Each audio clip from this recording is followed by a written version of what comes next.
Olá, eu sou Guto Azevedo, professor de matemática, e este é mais um vídeo do PET volume 6. Para saber quais vídeos já foram publicados até o momento, clique no cartãozinho que vai aparecer lá no outro canto da tela na parte de cima. E para assistir a todos os vídeos em primeira mão, se inscreva no meu canal no Telegram, o link está na descrição, ou então procure lá no aplicativo do Telegram um canal chamado Aula do Guto, como aparece aqui na tela. Também na descrição do vídeo há links para você acessar o meu site e as minhas redes sociais, depois dá uma conferida.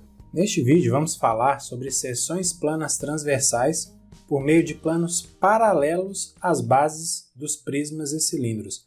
É importante enfatizar esse paralelismo porque existem seções planas que não são paralelas às bases, mas nesse vídeo nós vamos tratar apenas de planos paralelos às bases.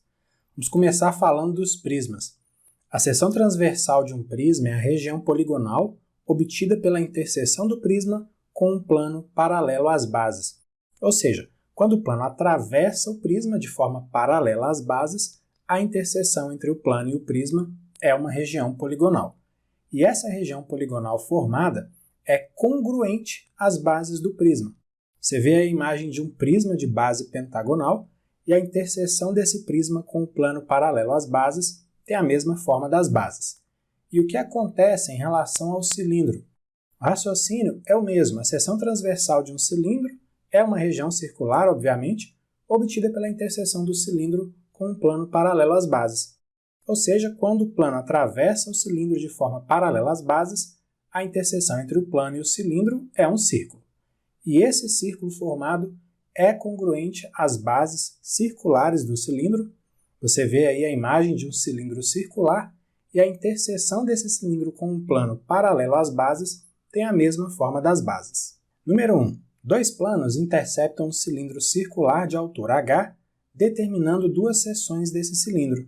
Esses planos são paralelos aos planos das bases desse cilindro, sendo que cada um deles está a uma distância h/3 de uma das suas bases. Como são as duas seções obtidas nesse cilindro? Você vê a imagem de um cilindro circular de altura h, agora você vê uma seção transversal que tem distância de h/3 da base circular superior, e agora você vê uma segunda seção transversal que tem distância de h/3 da base circular inferior.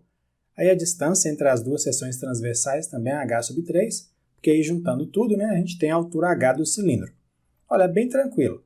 Como os planos que interceptam os cilindros são paralelos às bases, as seções obtidas são dois círculos congruentes, ou seja, exatamente iguais às bases do cilindro, portanto, a alternativa A é a resposta correta. Número 2.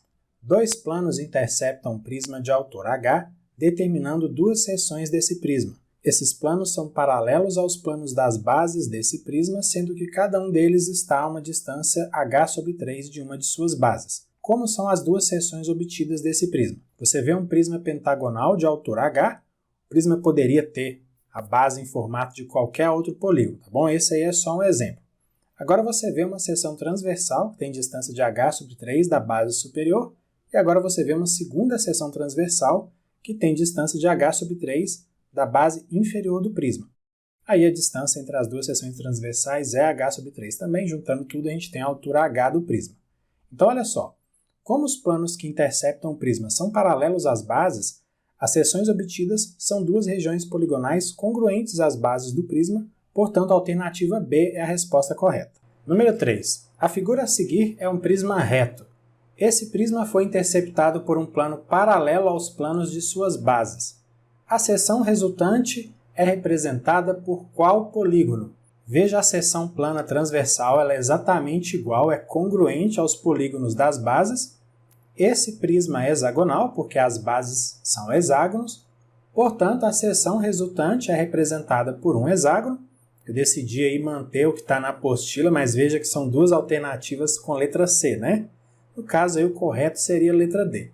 Mas de qualquer forma, preste atenção ao nome do polígono, não à letra, tá bom? É um hexágono.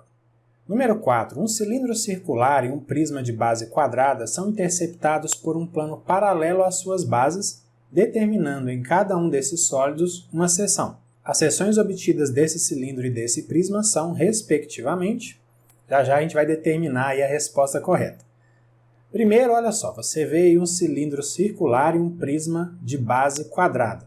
E agora você vê as seções planas obtidas pelas interseções entre o plano e as bases do cilindro e do prisma.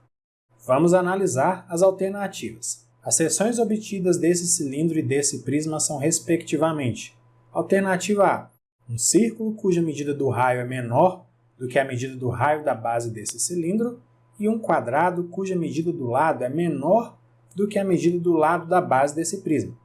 Isso não é correto porque as seções planas são congruentes às bases, então não podem ter dimensões menores. Alternativa B, um círculo cuja medida do raio é menor do que a medida do raio da base desse cilindro, e um quadrado cuja medida do lado é igual à medida do lado da base desse prisma. A primeira parte aí está errada, né? Porque a seção plana circular tem as mesmas medidas dos círculos das bases. Então a alternativa B não pode ser a resposta correta. Alternativa C, um círculo cuja medida do raio é maior do que a medida do raio da base desse cilindro, e um quadrado cuja medida do lado é maior do que a medida do lado da base desse prisma. Está errado, porque, como nós sabemos, as seções planas são congruentes às bases dos sólidos, então não podem ter medidas maiores. Alternativa D, um círculo cuja medida do raio é igual à medida do raio da base desse cilindro, e um quadrado cuja medida do lado é menor do que a medida do lado da base desse prisma. Nesse caso aí, a primeira parte está correta, a segunda parte está errada. A seção plana no prisma é congruente à base, não pode ter, então, dimensão menor. Alternativa E, um círculo cuja medida do raio é igual à medida do raio da base desse cilindro, e um quadrado cuja medida do lado é igual à medida do lado da base desse prisma. Aí agora sim, está tudo certo, a alternativa é a resposta correta. As seções planas têm as mesmas medidas das bases, tanto no caso do cilindro quanto no caso do prisma. Então é isso, finalizamos aqui mais uma sequência de atividades do PET volume 6. Se você gostou e, claro, se quiser, curta e compartilhe esse vídeo com outras pessoas. E não esquece de dar uma olhada nos links que aparecem na descrição. Grande abraço para você, bons estudos e até a próxima. Tchau, tchau!